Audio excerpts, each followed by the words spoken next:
The mansion was silent, except for the slow, deliberate breaths of Alexander Pierce, the man whose wealth could silence entire boardrooms, but not his own doubts. He lay in bed, eyes closed, pretending to sleep, while the faint sound of footsteps echoed through the marble hall. Tonight, he wasn't the billionaire the world admired. Tonight he was a man testing trust, and perhaps his own humanity. Before I tell you what happened next, tell me in the comments where you're watching from. I love knowing who's listening. For months, Alexander had been restless. His fortune had grown, his empire expanded, but his heart had shrunk into suspicion. Too many betrayals.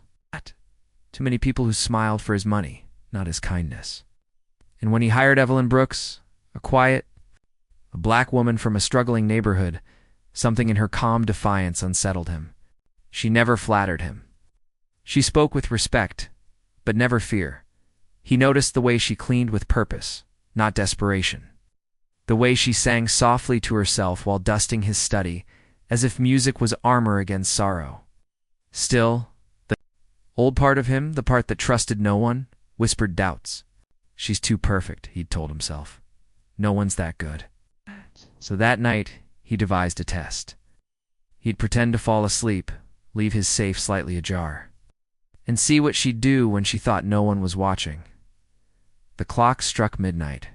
The storm outside rattled the windows. He heard the creak of the bedroom door, slow, hesitant. Her footsteps padded closer across the rug. His pulse quickened. Was this it? Through half-lidded eyes, he saw her silhouette approach the desk. She paused right before the open safe. His heart thudded in his chest. He could feel the air tighten around him. She reached out her hand.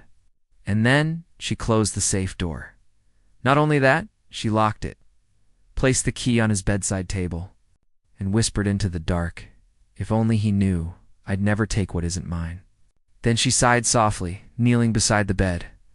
"God," she whispered, "please heal him. He's got everything but peace." Alexander's chest constricted, his eyes burned. The woman he'd doubted wasn't plotting to steal from him. She was praying for him. The next morning, Evelyn moved about her duties as if nothing happened. She brought his breakfast, fixed the curtains, polished the floor, unaware that her employer was watching her with a new kind of silence. At one point, Alexander spoke. "Evelyn," he said, his voice low, "do you ever get tired?" She paused, confused.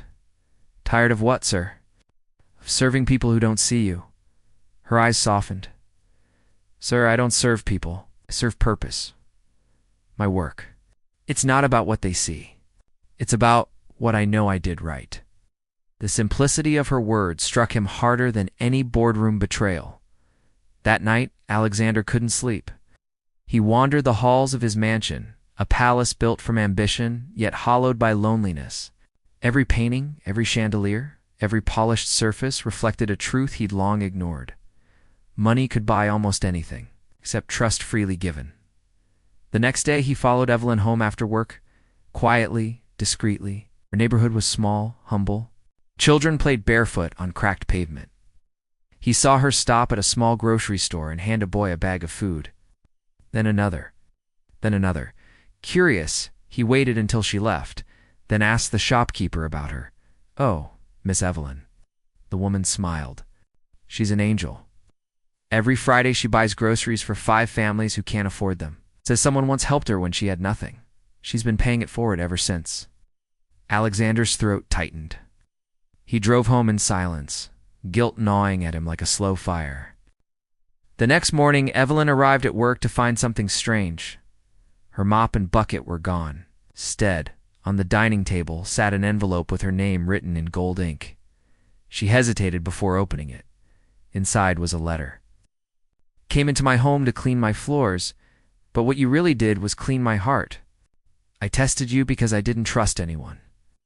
I'm ashamed of that. You taught me that integrity needs no audience. There's something waiting outside for you. It's yours now." Alexander, heart pounding. She stepped outside. Parked in. The driveway was a silver car, modest but new, with a sign on the windshield that read, "For your family. For your service. For your heart." Tears welled in her eyes. When she turned, Alexander was standing in the doorway. It's not as a billionaire, but as a man trying to make things right. I'm sorry for doubting you, he said quietly. But you showed me what wealth really means. Evelyn smiled gently. And what's that, sir? He met her gaze. Having something money can't buy, a soul that stays good when no one's watching. From that day forward, Evelyn never worked for him again by her choice. Alexander set up a scholarship fund in her name for single mothers who wanted to rebuild their lives. But every Christmas she still visited the mansion bringing homemade pie, laughter, and something that once seemed impossible in that house, peace. Because real wealth isn't counted in dollars, it's measured in decency, and sometimes it takes one honest heart to wake another. If this story touched you, tell me where you're watching from in the comments, and don't forget to subscribe for more stories that remind us that the richest people are those who give.